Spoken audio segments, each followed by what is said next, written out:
Amaran media அன்பு நேயர்களுக்கு இனிய காலை வணக்கம். முதலாவதாக வாங்க குவைத்தோட தினார் ரேட்டை பார்த்துடலாம். ஒரு தினார் இந்தியாவின் மதிப்பு 285 ரூபாயாகவும் ஒரு தினார் இலங்கையின் மதிப்பு 979 ரூபாயாகவும் உள்ளது. இது அல்முல்லா எக்ஸ்சேஞ்சோட ஆன்லைன் ரேட் ஆகும். அடுத்ததாக வாங்க தங்க விலையை பார்த்துடலாம்.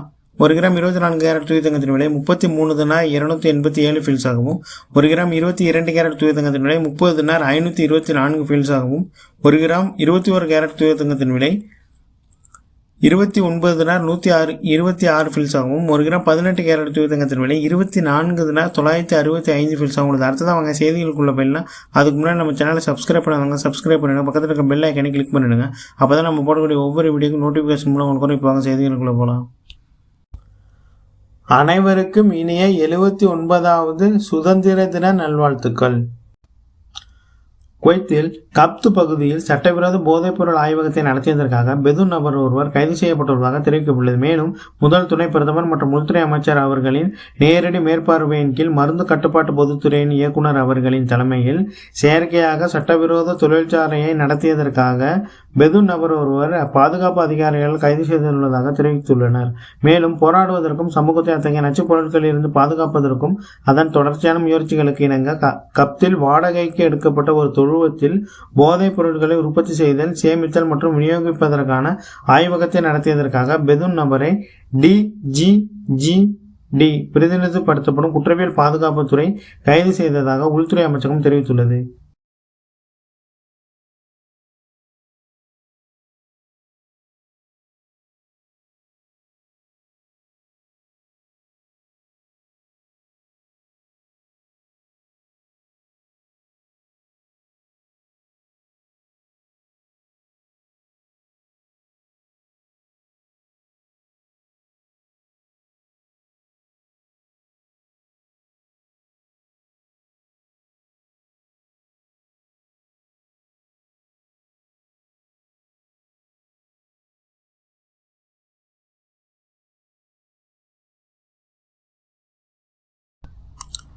குவைத்தில் விஷச்சாராயம் குடித்து பாதிக்கப்பட்டவர்களின் எண்ணிக்கை 160ஆக உயர்ந்துள்ளதாகவும், இதில் 40 இந்தியர்கள் பாதிப்படைந்துள்ளதாகவும் 23 பேர் உயிரிழந்துள்ளதாகவும் தெரிவிக்கப்பட்டுள்ளது. மேலும் மெத்தனால் கலந்த மதுபானங்களை உட்கொண்டதை தொடர்ந்து சனிக்கிழமை முதல் 160 மது விஷத்தால் பாதிக்கப்பட்டவர்களுக்கு மருத்துவமனைகள் சிகிச்சை அளித்து வருவதாக சுகாதார அமைச்சகம் அறிவித்துள்ளது. நாடு முழுவதும் உள்ள பாதுகாப்பு நிறுவனங்கள் மற்றும் தொடர்புடைய அதிகாரிகளுடன் இணைந்து மருத்துவமனைகள் மற்றும் குவைத் விஷ கட்டுப்பாட்டு மையத்திற்கு இடையே உடனடி மற்றும் தொடர்ச்சியான ஒருங்கிணைப்பு இந்த நடவடிக்கையில் அடங்கும் எனவும், அறிகுறிகள் தீவிரமாக வேறுபட்டது என்றும் பல நோயாளிகளுக்கு தீவிர சிகிச்சை பிரிவுகளில் அனுமதி தேவைப்படுவதாகவும் அமைச்சகம் விளக்கியுள்ளது. 31 நோயாளிகளுக்கு வெண்டிலேட்டர்கள் பயன்படுத்த வேண்டியிருந்ததாகவும், மேலும் 51 நோயாளிகளுக்கு அவசர சிறுநீரக டயாலிசிஸ்க்கு உட்படுத்தப்பட்டதாகவும், 21 நபர்கள் நிரந்தர குருட்டுத்தன்மை அல்லது பார்வை குறைபாட்டால் பாதிக்கப்பட்டுள்ளனர் என்றும், இன்று வரை இந்த சம்பவத்தால் 23 பேர் உயிரிழந்துள்ளதாகவும், இதில் அனைவருமே ஆசிய நாட்டவர்கள் எனவும் தெரிவிக்கப்பட்டுள்ளது. தனது மனைவி கொலை வழக்கில் தேடப்பட்டு வந்த கணவனை ஈராக்கில் கைது செய்துள்ளதாக தெரிவிக்கப்பட்டுள்ளது. மேலும் குவைத் மற்றும் ஈராக்கிற்கு இடையேயான தொடர்ச்சியான பாதுகாப்பு ஒத்துழைப்பின் ஒரு பகுதியாக சிறிய நாட்டவரான தனது மனைவியை திட்டமிட்டு கொலை செய்த வழக்கில் தேடப்படும் குவைத் நாட்டவர் ஈராக் அதிகாரிகளால் கைது செய்துள்ளதாகவும், அவருக்கு எதிராக பிறப்பிக்கப்பட்ட சர்வதேச வாரண்டின் அடிப்படையில் இந்த கைது நடவடிக்கை மேற்கொள்ளப்பட்டதாகவும் தெரிவிக்கப்பட்டுள்ளது. மேலும் குற்றம் நடந்ததை தொடர்ந்து சந்தேக நபர் அக்டோபர் 18, 2024 அப்துல்லா எல்லை கடவை வழியாக குவைத்தை விட்டு தப்பிச் சென்றதாக தெரிவிக்கப்பட்டுள்ளது. பாதிக்கப்பட்ட பெண் அவரது வீட்டில் இறந்து கிடந்தது கண்டுபிடிக்கப்பட்டதாகவும், மேலும் இந்த வழக்கு பொது வழக்குரைஞர்களால் தொடர்ந்து விசாரணையில் உள்ளதாகவும் தெரிவிக்கப்பட்டுள்ளது. இஸ்ரேலிய நாட்டினர்களை தவிர மற்ற அனைத்து நாடுகளையும் குவைத் வரவேற்கிறதாக தெரிவிக்கப்பட்டுள்ளது. மேலும் இஸ்ரேலிய நாட்டினரை தவிர வேறு எந்த நாட்டினரும் குவைத்திற்குள் நுழைவதற்கு எந்த தடையும் இல்லை என்று குடியிருப்பு பொதுத்துறையின் மின்னணு சேவைகள் துறையின் இயக்குனர் அவர்கள் தெரிவித்துள்ளார் என தெரிவிக்கப்பட்டுள்ளது. உள்துறை அமைச்சகத்தால் எடுக்கப்படும் ஒவ்வொரு முடிவும் உடனடி மற்றும் நீண்டகால தாக்கங்களை கருத்தில் கொண்டு முழுமையான ஆய்வுகளின் அடிப்படையில் அமைந்துள்ளது என்றும், அதற்கேற்ப விதிமுறைகள் உருவாக்கப்பட்டுள்ளன என்றும் வலியுறுத்தியுள்ளார். குவைத் புதிய விசா தளம் புதிய நுழைவு விசாக்கள் என்ற தலைப்பில் ஒரு விளக்க காட்சியின் போது அவர் இவ்வாறு விளக்கியுள்ளார் என தெரிவிக்கப்பட்டுள்ளது.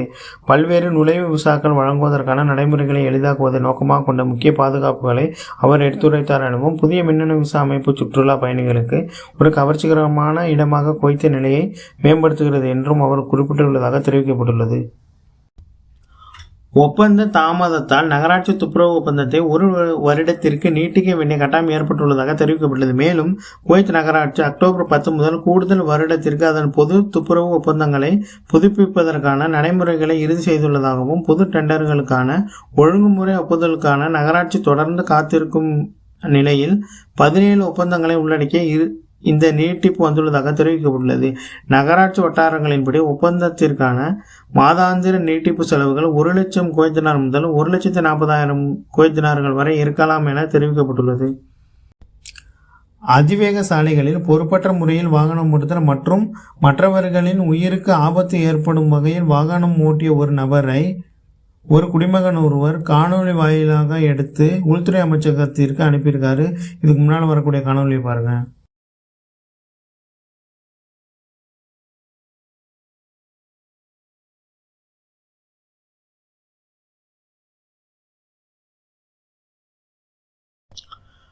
குவைத் நாட்டிற்கு விசா எவ்வாறு விண்ணப்பிப்பது தொடர்பான காணொலியை உள்துறை அமைச்சகம் விளக்கியுள்ளது. இதுக்கு முன்னால் வரக்கூடிய காணொலியை பாருங்க. How to apply for an electronic visa to Kuwait. Visit the Kuwait visa portal to apply for a tourist, family, business or government visa. Create a profile and fill in the details. For business visas, Kuwaiti organizations can click here to register through Kuwait's Ministry of Interior to receive login credentials for the visa portal. Once your visa is approved, simply pay the visa fee. Do not refresh or close the page during payment processing. You can now download your e-visa. Safe travels and welcome to Kuwait.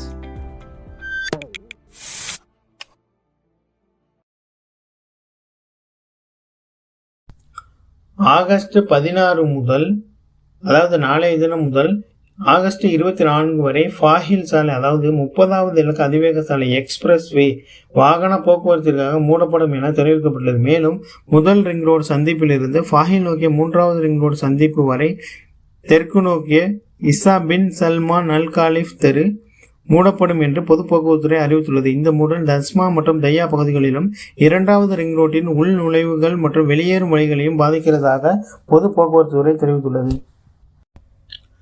புதிய ஒப்பந்தங்களின் அடிப்படையில் பொதுப்பணித்துறை அமைச்சகத்தின் சாலை பராமரிப்பு பணிகள் சுபான் பகுதிகளில் தொடர்ந்தும் நடைபெற்று வருவதாக தெரிவிக்கப்பட்டுள்ளது.